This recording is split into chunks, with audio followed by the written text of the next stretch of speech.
Monsieur le Premier ministre, présence inédite depuis un demi-siècle, et Raymond Barre, mais qui avait la double casquette du Premier ministre et de ministre des Finances, qui montre peut-être la gravité du moment, ou votre inquiétude, Monsieur le ministre, Madame la ministre, Monsieur le rapporteur général. Depuis octobre 2024 et le budget Barnier, l'équation n'a pas bougé. Nous allons débattre d'un budget minoritaire, présenté par un gouvernement minoritaire, bien plus minoritaire encore, et je ne vois pas comment son sort pourrait être différent. Je ne vois donc pas comment notre Assemblée pourrait l'adopter. Cet énième projet de budget macroniste ne fait donc que poursuivre et aggraver les effets néfastes des budgets précédents. C'est un budget antisocial et anti-écologique, qui, associé à celui de la sécurité sociale, est amusé des horreurs inégalitaires qu'un sursis de 3 mois de l'âge de départ à la retraite payé par les pensions des retraités ne saurait atténuer. Le budget de l'écologie a déjà baissé de 11,6% cette année. Le gouvernement veut le couper de 17,5% supplémentaires, soit moins 5,3 milliards en 2 ans. L'économiste Jean Pisani-Ferry confirme qu'il faudrait chaque année 37 milliards de dépenses publiques écologiques supplémentaires jusqu'en 2030. Le budget de l'agriculture a déjà baissé de 12,9% en 2025 et le gouvernement veut aller plus loin en le coupant encore de 6%, soit une perte de 860 millions d'euros en 2 ans. Les moyens du ministère de la Culture ont déjà baissé de 1,6% en 1 an, mais l'exécutif ne s'en contente pas, il entend mener une attaque frontale avec moins 5,4% en 2026, soit une baisse cumulée de 274 millions d'euros en seulement 2 ans.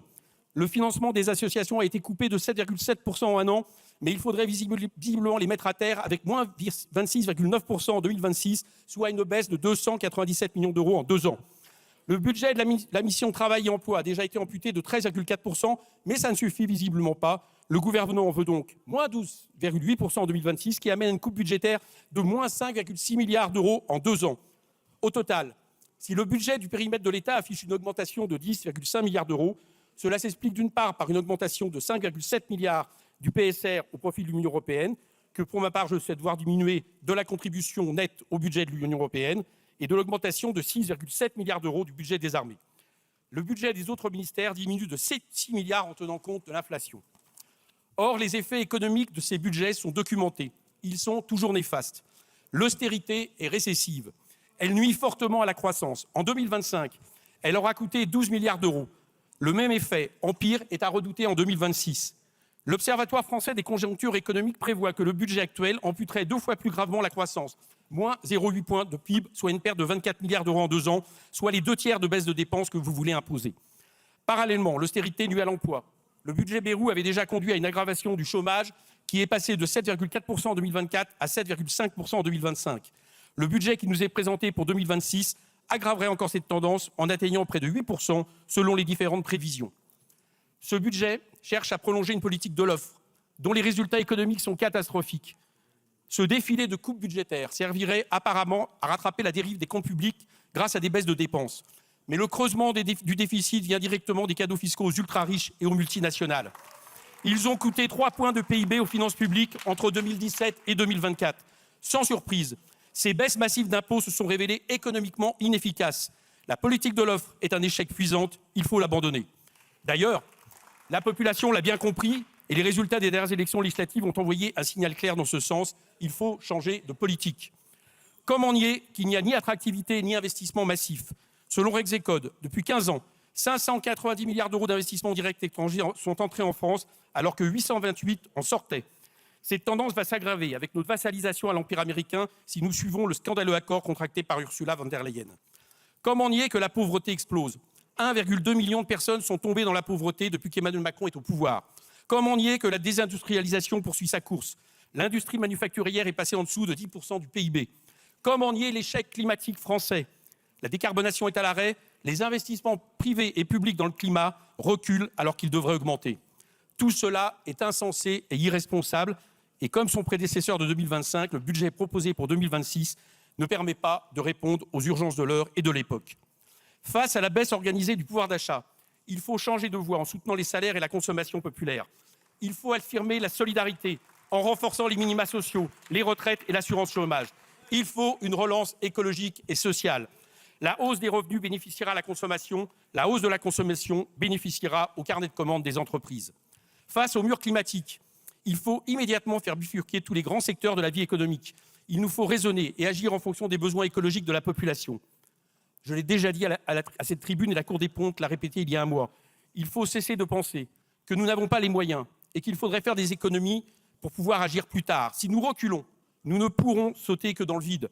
L'inaction climatique, c'est un coût de 300 milliards d'euros pour la France d'ici 2050. Face au nouvel ordre international, où des États s'appuient sur l'agressivité militaire et l'agressivité commerciale, les États-Unis en tête, il nous faut comprendre qu'une économie de guerre ne fait que préparer la guerre.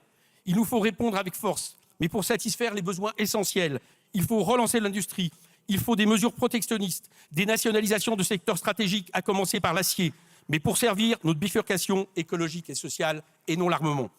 Enfin, il ne faut pas se résigner, contrairement à ce qui est claironné par les porte-voix de la politique de l'offre, il y a bien une alternative.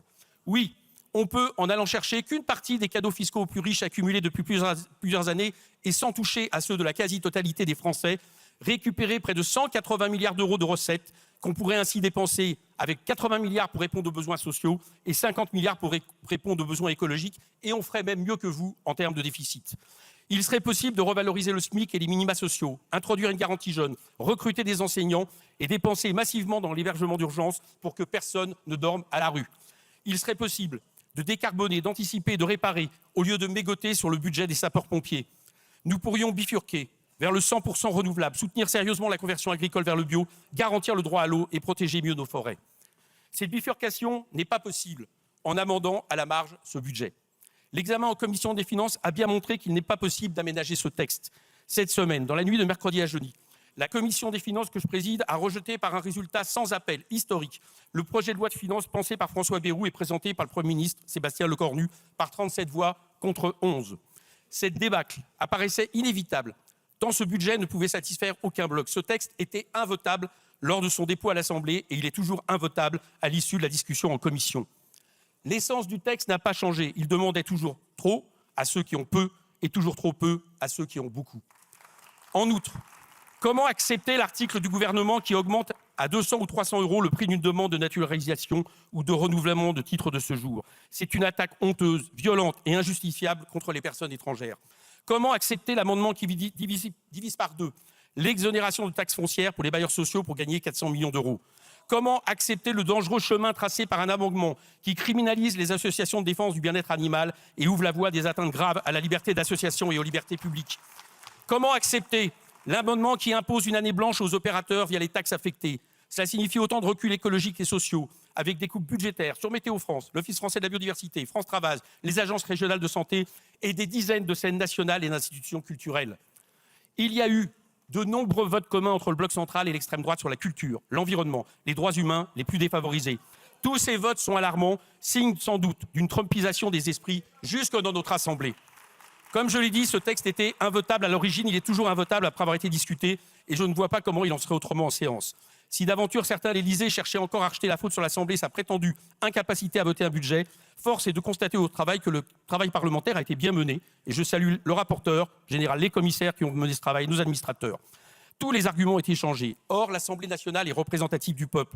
Le problème, le blocage, réside plutôt dans l'obstination à pousser un texte minoritaire qui, à l'issue de la commission, n'est plus soutenu que par un seul groupe de cette Assemblée. Je ne vois donc pas comment cela n'aboutirait pas à un échec en séance et à la censure du gouvernement pour éviter que celui-ci soit tenté de jouer la montre pour passer des ordonnances en cas de dépassement des 70 jours. Dans ces cas-là, la loi spéciale pourrait être une solution, pas pire que le budget qu'on nous prépare en attendant de nouvelles élections que je souhaite présidentielles et qui permettrait au peuple de dire quel cap il souhaite pour le pays.